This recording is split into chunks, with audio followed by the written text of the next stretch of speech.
To the people of India and to Indian Americans all across the United States, I want to wish you a happy Indian Independence Day. On August 15, 1947, men and women all over India rejoiced in the declaration of the independence of the country of India.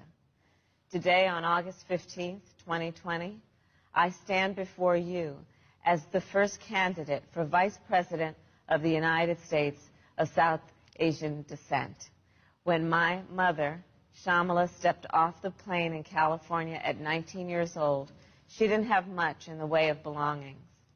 But she carried with her lessons from back home, including ones she'd learned from her parents, my grandmother, Rajam, and her father, my grandfather, P.V. Gopalan.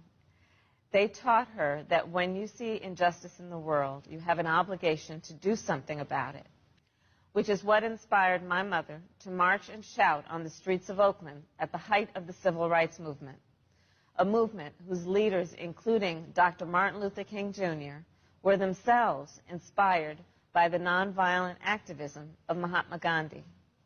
And it was during those protests that my mother met my father. And the rest, as they say, is history. Growing up, my mother would take my sister, Maya, and me back to what was then called Madras, because she wanted us to understand where she had come from and where we had ancestry. And of course, she always wanted to instill in us a love of good idli. In Madras, I would go on long walks with my grandfather, who at that point was retired.